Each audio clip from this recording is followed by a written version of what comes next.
कि मेरी निगाह ने ये कैसा ख्वाब देखा है, जमी पे चलता हुआ माहताब देखा है।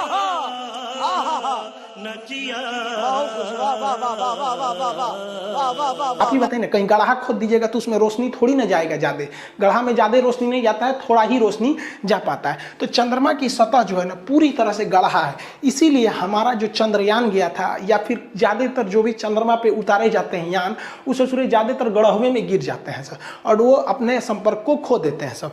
तो चंद्रमा की सतह अगर आपसे कोई कह दे तो बराबर नहीं है, वो कैसा है, गड्ढा गढ़ही है।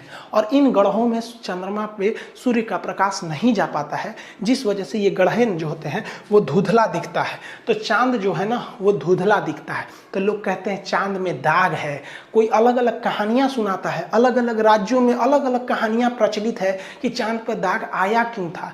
भैया चांद पे कोई दाग नहीं है, चांद पर गड्ढा है। जिस तरह से महिलाओं के या पुरुषों के यहाँ पिंपल्स निकल जाते हैं ना, किसी किसी का खौरा जाता है, कटहल की तरह हो जाता है, तो वो भी दाग की तरह हो जाता है। वैसे ही चंद्रमा पर भी है, यहाँ कोई दाग वगैरह नहीं है। उस गड्ढे में प्रकाश न जाने की वजह से थोड़ा सा धुंधला दिखता है।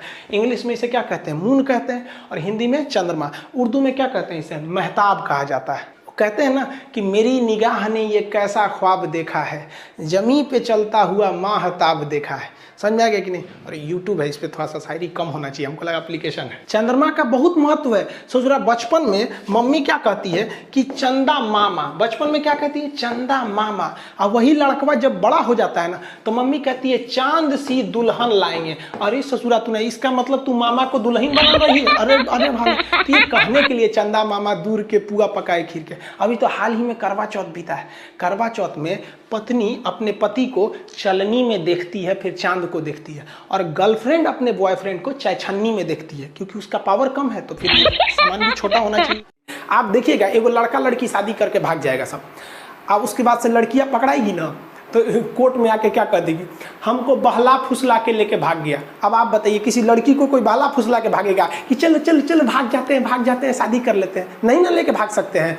ऐसे कोई लड़की को लेके भागेगा, और देखो कौआ कौआ कौआ। अरे बहलाया फुसलाया किसको जाता है, जिसके पास बुद्धि नहीं है। तो हमारा कानून कहता है कि देखिए समाज को बेहतर बनाने के लिए जरूरी नहीं कि सब पे कानून बराबर लगे, किसी पे थोड़ा सख्त कर दीजिए, किसी पे कम कर दीजिए। इसका मेन मकसद है हिंदुस्तान को अच्छा रखना, इसीलिए इसको लाया गया है कि थोड़ा बहुत ऊंच नीच हो जाता है। देखिएगा लड़का लड़की अगर भाग जाएगा ना तो कोर्ट में लड़का का कोई ज्यादा वैल्यू नहीं दिया जाएगा, लड़कियां जो कहेगी वो सही हो जाता है। इससे क्यों रखा गया इस चीज को, ये एक तरह से जरूरी भी है, क्योंकि ज्यादा अगर बराबर कर देंगे ना तो फिर समाज में एक डिसबैलेंस हो जाएगा। आप देखिए कि राष्ट्रपति और राज्यपाल जो है इनका आता है अनुच्छेद 14, इसमें बड़ा कंफ्यूजन, ध्यान रखिएगा यूपीएससी में इससे क्वेश्चन पूछता है। इसमें दो तरह की बातें कही गई हैं।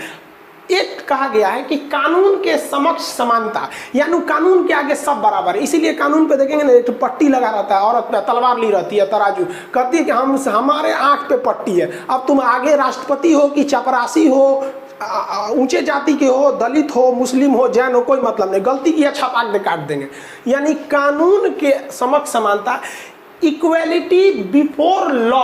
बिफोर का मतलब पीछे नहीं, बिफोर का मतलब सामने नहीं, देखते अपोजिट मतलब सामने। तो कानून के सामने सब बराबर है। ये बातें सबसे पहले किसने किया था, एवी डेसी। एवी डेसी एक बहुत बड़े शास्त्री थे, उन्होंने ये बात को बताया था। ये यूपीएससी का क्वेश्चन पूछा है कि एवी डेसी का सिद्धांत कौन है, तो कानून के समक्ष समानता। इसी को फॉलो किया गया ब्रिटेन में।